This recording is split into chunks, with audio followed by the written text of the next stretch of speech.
विश्व मानव अधिकार दिवस पर राष्ट्रीय मानव अधिकार कार्य परिषद के तत्वावधान में एक विशाल जागरूकता गोष्ठी का आयोजन कर्नलगंज पूनम गारमेंट्स में आयोजित की गई। इस कार्यक्रम की अध्यक्षता संगठन के चेयरमैन मोहम्मद उस्मान अली शाह द्वारा की गई। इस अवसर पर विभिन्न वक्ताओं ने वर्तमान समय में राज्य में मानव अधिकार उत्पीड़न, अन्याय व दहशतगर्दी की चपेट में है और दुख की बात यह कि राज्य सरकार लगातार अपराध नियंत्रण के लिए सक्रिय भूमिका निभा रही है। फिर कुछ तथाकथित विभाग और मदान लोगों द्वारा सरकार एवं न्यायालय पालिका को भी धाता बताकर सरकार व आयोग की कार्यशैली पर प्रश्न चिन्ह लगाकर बदनाम करने का पुरजोर कोशिश कर रहे हैं। इसी क्रम में वरिष्ठ अधिवक्ता मो वसीम, प्रदेश अध्यक्ष परमजीत सिंह महासचिव ने संयुक्त रूप से थाने स्तर के पुलिस अधिकारियों पर सवाल उठाया, कार्य व्यवस्था की कड़ी निंदा की तथा यह कहा कि पिछले दिनों प्रदेश में पुलिस ने सुरक्षा के नाम पर मानव अधिकारों की धज्जियां उड़ाते हुए आपराधिक घटनाओं को बेखौफ होकर अंजाम दिया, जिसमें बहुत से बेगुनाह बेवजह बलि चढ़ गए,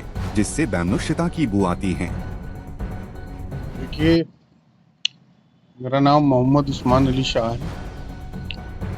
मैं national human right action committee का चेयरपर्सन हूँ और ये सब मेरे अध्यक्ष और पदाधिकारी गण बैठे हैं।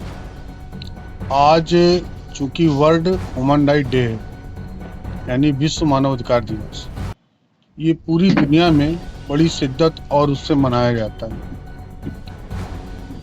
हम लोग भी इसे उसी शिद्दत और इज्जत से मना रहे हैं।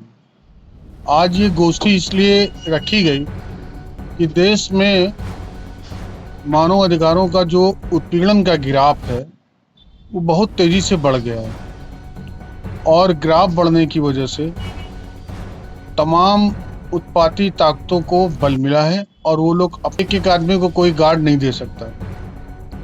हम सभी को अपने रास्ते से मानव अधिकार की रक्षा करनी है और दूसरों को जीने के रास्ते में बाधा नहीं बनना है।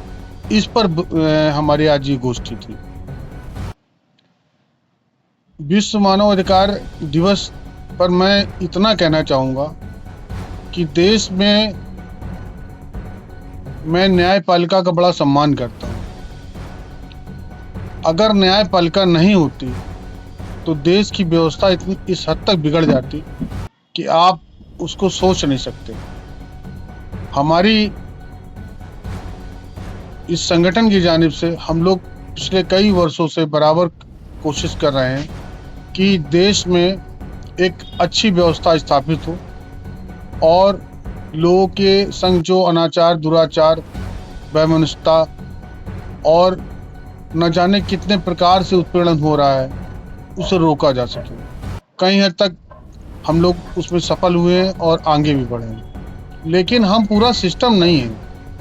पूरी सिस्टम में सभी समुदाय को एकमत होकर आगे बढ़ना होगा। सरकारों का प्रदर्शन चाहे जैसा भी हो, लेकिन हमें अपनी ताकत को इकट्ठा करके एक बेहतर प्रदर्शन करना है, एक बेहतर ताकत, एक बेहतर जानकारी देनी है। अभी संविधान और आर्टिकल 21 की जो बात हम आपसे करने जा रहे हैं, मेरे हिसाब से संविधान में जो भी है वो पूरी तरह से ठीक है और आर्टिकल 21 का पूर्णतः पालन नहीं किया जा रहा। इसकी वजह से भी मानव अधिकारों का जोरदार हनन हो रहा है। मेरी आप सभी भाइयों से गुजारिश है कि देश के प्रति गंभीर बने। अगर संविधान है, आर्टिकल 21 है और मानव अधिकार है तो आपकी सांसें हैं, आपकी जीने के रास्ते हैं।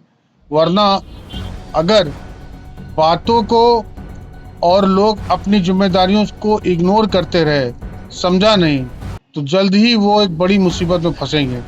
जैसा कि व्यवस्था चल रही है, आप लोग जागरूक बने और एक दूसरे के रास्ते में बाधा न बने। अगर गलत हो रही है तो आवाज़ उठाएं। अगर आवाज़ नहीं उठाते हैं तो मेरे हिसाब से आने वाली औलादें भी गूंगी पैदा होंगी, उनका कुछ हो नहीं सकेगा। बस इतना ही मुझे समझाना है। यही गोष्ठी का एक फंडा है। आप लोग सब लोग इसको समझें और मानव अधिकारों के हिसाब से देश में काम होना चाहिए। जय हिंद।